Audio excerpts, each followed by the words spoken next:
So thank you for the introduction. I'm excited and super honored to be here today. So how are you? Are you ready for the conference? It's going to be interesting to see all the talks afterwards. Today, I'm going to be talking about designing for impact, why beautiful design is not enough. My name is Vladimir Končar, and I'm an adventurer, you can see from this picture.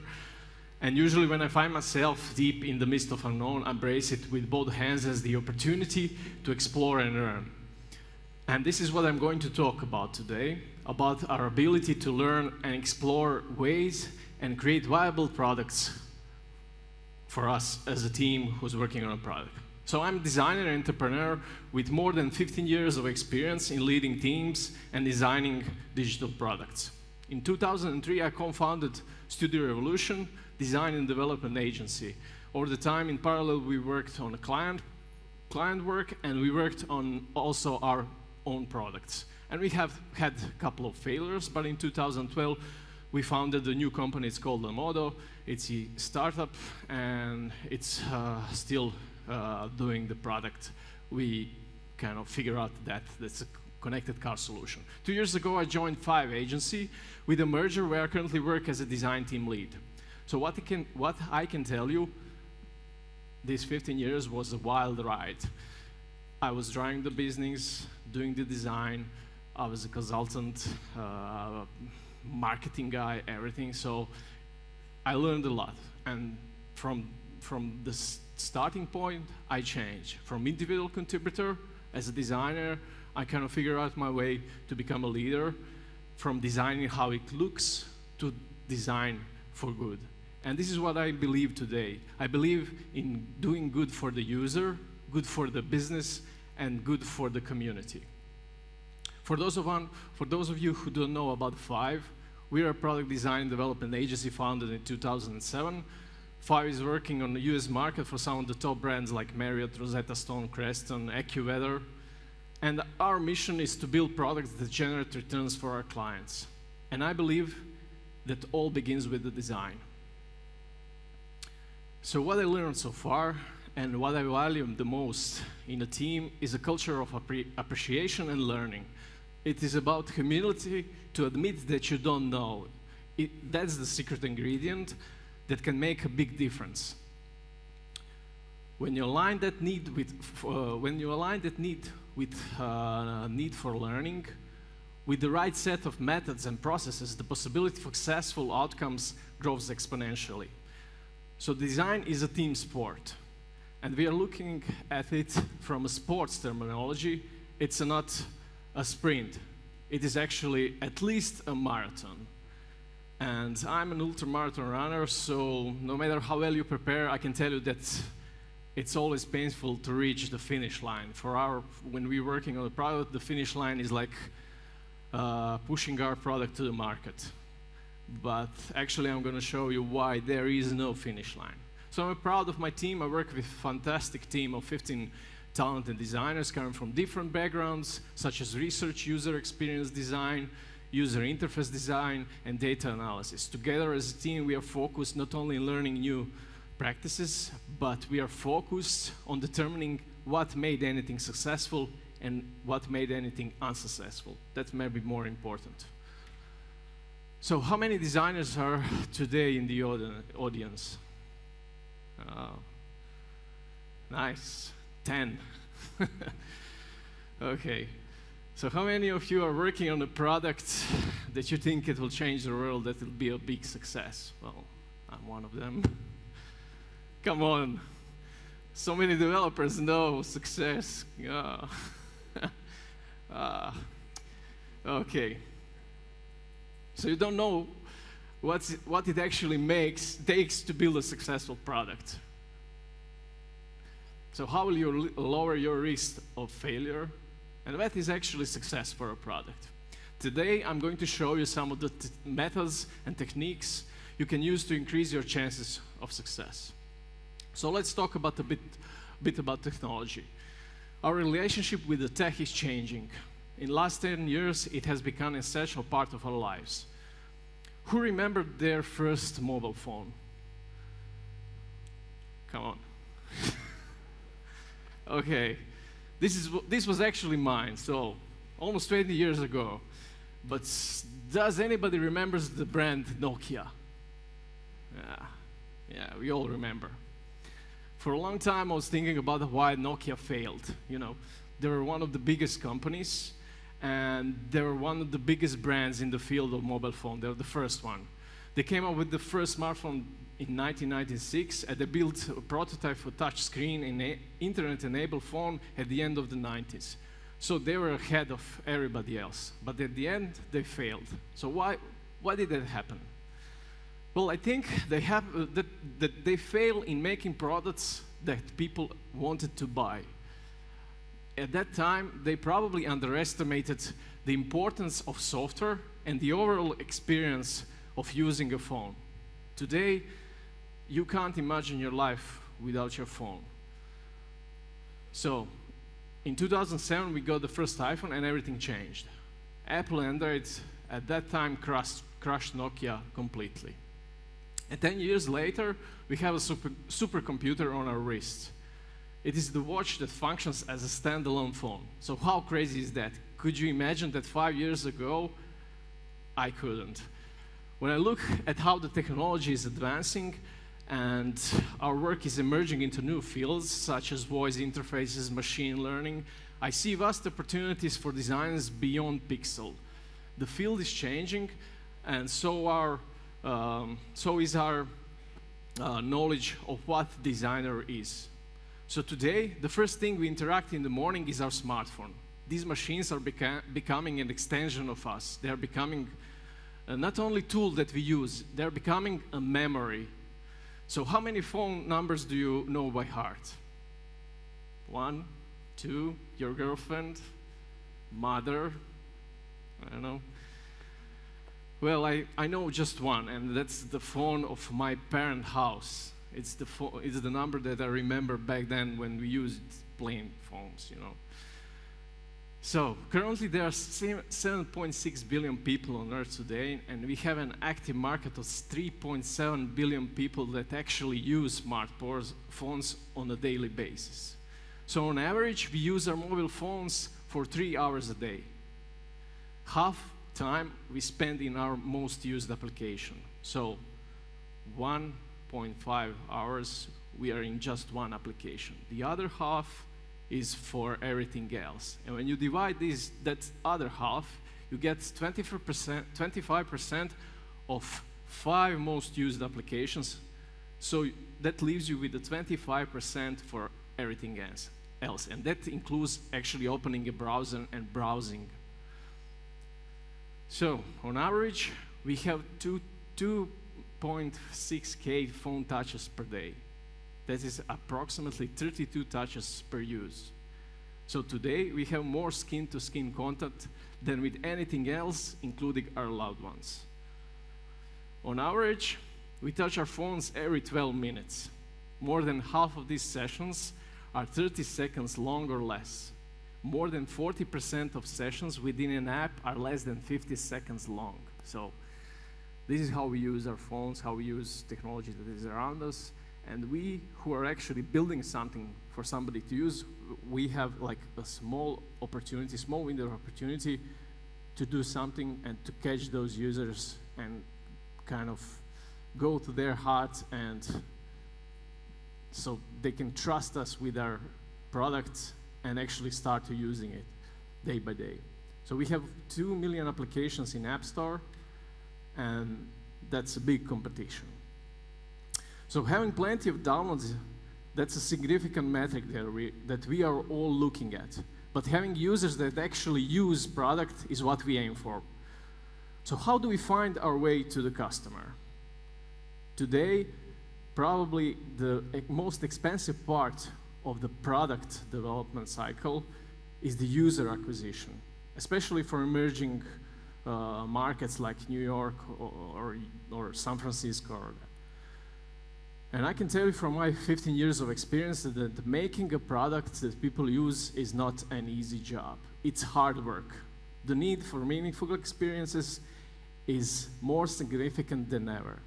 So having a brilliant idea, great visual style, incredible animations, perfect code is just not enough.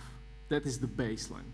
Our users are used to having a great experience. They're using products that are built by Airbnb teams, Facebook, Uber, and how can we compete with them?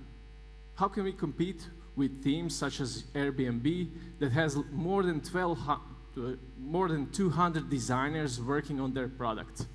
Just to put it in perspective, it is a team of several designers working on just one part of the experience. You probably are working with one designer, maybe two on your product, if you're lucky. Having 5 to work just on one feature, that's like unbelievable. So the only way to compete with them is by giving the designers a seat at the table from the beginning. I believe that good product design balances technology opportunities, human needs, and business requirements. If done right, design can open valuable opportunities for business. When you think about the research and prototype stages of the design process, they can generate new product ideas and allow you to discover your customer needs. Design can help you turn these ideas into innovative and competitive products and services. So design can also be used internally to make your business processes more efficient.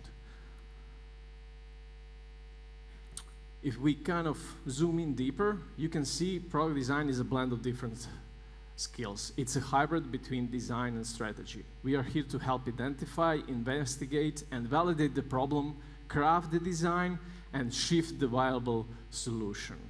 While using product, the user perceives just this couple of layers that are on the top, but the complexity of product expands through all the layers of product process.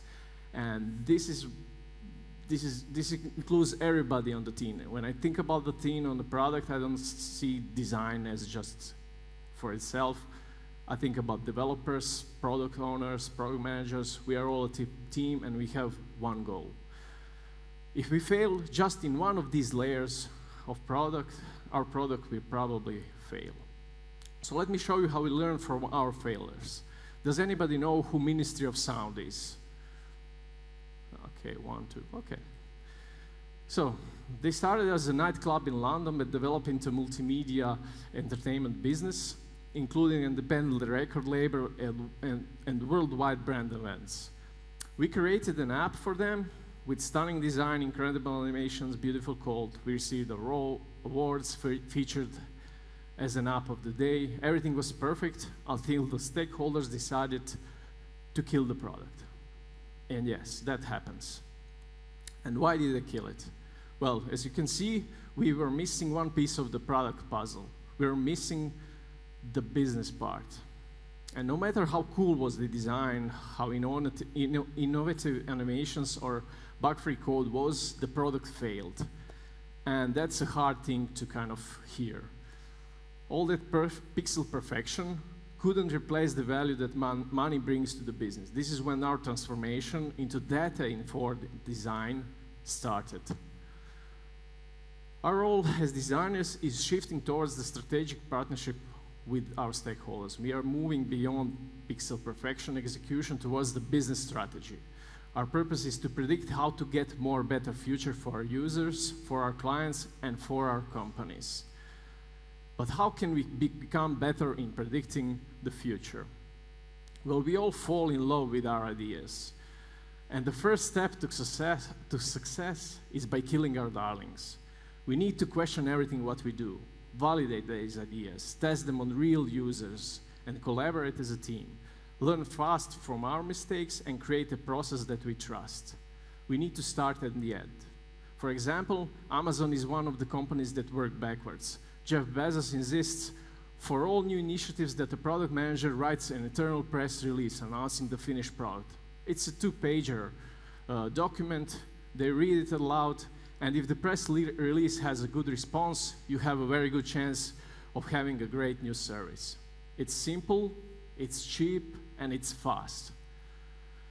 From my experience, design is not a linear process, and there's no one-size-fits-all solution.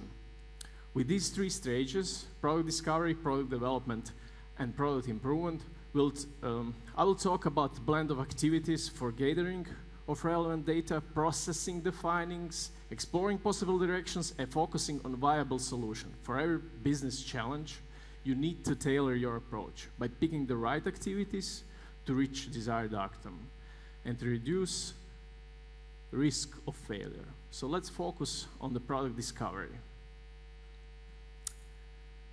Discovery is all about deciding what to build. In 3 steps, we need to understand strategic business initiatives, uncover the needs, challenges, opportunities, and desired results. I always insist in creating insightful and goal-oriented plan for an idea validation and preparation of the product delivery. And why is the discovery important? Well, nobody wants to spend a couple of years working on a product only to learn at the end that nobody wants to use it. You want to establish clear business goals and metrics, understand what is a successful outcome. You need to dig deep and do a user research, map the customer journey, and find those pain points. Find where users have their problems, and if you can resolve it, maybe you have a good idea. So check the competition, see what's going on the market, research different markets as well, find possible connections between markets, and maybe you have a chance to succeed. So we recently launched our internal product called 57 Hours, and we were in discovery phase for last 12 months. So there's no hurry. You need to check your assumption, you need to validate your idea before going into production. It's much cheaper to do it before we actually have a product that's already coded and designed. And every successful product has an aha moment. So do you remember your last time you solved a puzzle? That's like that moment when you realize, oh, this is the solution. And this is the same with the products. You need to find that magic moment for your future product. You need to discover why a product is a must-have. So for example, from Facebook, it's instantly seeing photos of your friends and families on what they are sharing on a feed. For Dropbox, it was the concept of easy file sharing and unlimited file storage. For Uber, it was push a black button and actually you get the black car that arrives in a couple of minutes. You don't need to pay anything. It's already done in the app, so it's like magic. So do you know what is your aha moment on the product you're working on now? You need to think about that. It's really important. At the end of the discovery phase process, you should be able to answer the following question. What is the problem you're trying to solve? Are we solving the right problem? For who are we solving it? Why should they care? What's the vision for the solution? The customer wants our solution. Are we meeting business needs? What's our implementation plan? So our goal is to learn fast instead of learning after we ship our product that nobody wants. Here's an example where we use Discovery Workshop for Marriott as a method to validate their idea. The goal was to produce a game for HR department, and workshops are usually the best format as they give you an opportunity to quickly align with stakeholders and business goals. So we did user testing, research, and we kind of figured out that their idea was not viable. That gave us the opportunity to kind of figure out maybe different approaches, different ideas, and one of the ideas was a chatbot. And after user testing, it proved to be the best solution. And the results were amazing. We built a tool that increased the efficiency of recruiting and staffing the department on a global scale. One metric that I'm proud of is 4 minutes average conversational length. Just to give you a reference, industry standard is less than a minute. When I started my career, I couldn't imagine that one day as a designer, I'm going to design a conversational interfaces. There are no colors, no UI elements, just pure experience. So the next step in the product journey is product delivery. we are finally building it. I know that's kind of, everything we do is about building it, and we will enjoy it, and we want to kind of jump into building it before we did all this research, but the discovery is very important. Now, when we know what to build, we don't build it because of the features we are building. I'm thinking more in terms of metrics. So our goal should be to increase engagement, increase revenue, increase customer satisfaction. That should be our kind of clear goals while we are building this solution. And there's a big opportunity space in the product delivery to define and polish overall product strategy. The opportunities we choose to go after are what will differentiate the product in the market. So let's focus on a product design. While you're working on the solution, you want to make your product decision based on sets of research activities. Creating the solution for gathered data up to this point is going to determine the look and feel of our product. It will determine how we define hooks. It will determine how we'll make prototype, and with this prototype we can validate and improve before even we wrote a line of code. So design sprint, user experience design, user interface design, prototyping, micro interactions, animation, these are all activities that blend into the product design scope. I prefer to kick off a product delivery with the design sprint. It is a 5-day framework that uses design thinking for validating ideas and solving challenges. Sprint reduces the risk in bringing a product to market in fast pace. So in 5 days, you align with the stakeholders, you actually build that solution, test it, but not build it, you prototype it. You test it, and on the 5th day, you have results. Sprints are especially useful when kicking off a new product, and are also used to solve problems with an existing product. We can focus on specific flows, features, or completely reimagine the experience. I choose sprints as a methodology, and I really enjoy facilitating the group over the week. But these workshops can get really tense. It's like 5 days from morning to evening. All the time you need to use it. And after these 5 days, you kind of get, I need to sleep. But the results are usually one thing that kind of pushes you to do all that, because you actually know what to do after that. So far, we held more than 40 design sprints with our clients, and they are proving to be a viable method for alignment with stakeholders and tool for a quick and cheap idea validation. Check out Jake Knapp's sprint book. This is the Google Ventures methodology. They are working with this methodology with all their startups. So how do you know if you should use a design sprint? Well, if you're launching a new product or existing web experience to mobile, you should use sprints. If you have a minimal viable product but need an injection of UX or user interface, if you are thinking of adding new features and functionalities, if you have an existing user experience that's broken or flawed, you should use design sprint. So let me show you how we use design sprints with Rosetta Stone. That is an education technology software that develops language, literacy, brain fitness software. We are working with them for almost 2 years, like a product team, and actually we used design sprints for change validation and UX processes to build the best experience. And after the first sprint, these were the results. So with the same marketing spend, we managed to nearly double up the revenue. We had many sprints since then, and these last 2 years of iterating experience with small changes. And Rosetta Stone was, in the meantime, named top 5 education app in the world by the Webby Awards, and recognized both in the Google Play and App Store for its excellence. So I firmly believe the digital progress are never done. So imagine the moment when your product finally reaches the market. Your customers engage with the product, and this is the moment when you begin to understand what did you do, how well your product meets the market needs, and at that point, you should be tracking everything you've done. So analyze user behavior, test it, and with these findings, improve or pivot the product.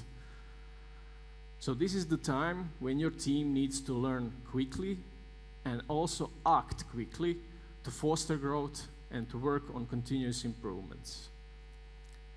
Usually we define key metrics in delivery phase, but actually when the product goes on the market, we have the opportunity to see what works and what doesn't work. So how to define key metrics for success? You need to know what is the most critical aspects of your business and how you can change it. So maybe it's increase in your conversion rate, maybe it's a higher number of visitors who sign up, maybe it's a greater number of people who share content with another. I suggest you use AARRR. It's a pirate startup metric model developed by Dave McClure in 2007. You can also use similar model HEART by Google. So AARR stands for acquisition, activation, retention, referral, and revenue. It is the holy grail when it comes to understanding your customers, their journey, and optimizing your funnel, as well as setting valuable and actionable metric goals for your product. Now that we define the core metrics, it's time to work on growth. So growth hacking is a process of rapid experimentation across marketing funnels, product development, sales, and other areas of the business to identify the most efficient ways to grow a business. The expression growth hacker was invented by Shane Ollis in 2010. So growth hacking is not focused on a specific method. It's about applying all the best practices related to user acquisition, user retention, and effective measurement.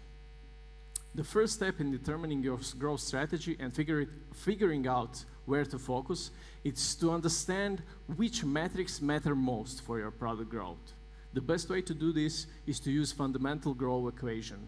This is an example for Amazon, but you can use it in the same way for your product. This is a simple formula that represents all the key factors that will combine to drive your growth. And this equation is different for every business. So for Uber, one crucial factor is the number of drivers. For Facebook, it will be number of items being shared on the wall. I think you can figure out what would be your key metrics. And one thing that's kind of the most important of all these metrics is a North Star metric. That is the guidance. It's called North Star because it actually is. In the night, if you see the North Star, you know how to kind of how to find your way through a dark night. So this is the core value you create for your customers. To determine your North Star, you must ask yourself, which of the variables in your growth equation best represents the delivery of that must-have experience you identify for your product? For example, WhatsApp, it would be the number of messages sent. For Airbnb, North Star would be nights booked. You should think about your North Star. I don't know if you have it on your product that you're working on, but you should have it. I now show you how we use growth techniques to help our client. Moonlight is a successful Kickstart campaign. It's an easy-to-use projector that clips right to your smartphone. It uses the flashlight to make your child's favorite tales come alive on the wall. After we built the iOS and Android application, we focused on lowering acquisition cost and increasing the lifetime value of a customer. So we worked on growth marketing channels while maintaining stable return of ad spend metric. So without additional investment in the product design improvement, so we didn't do actually anything. We didn't change the code, we didn't change the design. We managed to reach targeted metrics by Facebook and Google channel optimization. So by improving just creative, copy, and targeting via data science-driven approach, with a focus on A/B testing, We increased average order value by 20% and user lifetime value by 50%. So these are like first results. And we see that 100% increase in return on ad spend metric. So that's really good for them because they are kind of spending less on their marketing and having better results. And this was an overview of complete product design journey in warp speed. I have a couple of minutes left, and I'm going to leave you with some of the key takeaways that I learned over the years. So first of all, is all about asking questions. Questioning is the ability to organize our thinking around what we don't know. By questioning, we identify a problem or opportunity. We challenge assumptions, and we can shift people's thinking. I read somewhere that questions serve as the best catalyst for a change. You should use that technique on every day with your team. The next one is get out there and fail early, fail fast, fail fearlessly. To design without research is to design blindly, without any information. It's absolutely necessary to make informed decisions in a product environment. So get out there as soon as you can and validate your assumption. It's far better to fail early than to fail after you spend $500K of your client money. The process is the people. This one I like because there is no perfect process. Everything I showed you, without people you can't do it. So process is your team. The quality of a product is always a reflection of a good team. I would say that the trust is the most fertile soil for collaborative work, so invest in good people. They will return it. And the last thing that I want to leave you with is design is never done. There is no finish line. Even though I, as a runner, have a finish line, I'm looking forward to it. And as a designer, I'm always looking forward to kind of push that product on the market. But then everything starts. That is the point when you actually prove, you get real proof of what you did. And it's the time when you kind of need to gather your people, gather your team, and think about what to do next, how to kind of create a product that is a success. So that's all I got for you today. You can find me easily online if you want to chat, and if you have any questions or you want to keep this conversation going afterwards, catch me later. Thank you very much and have a great conference.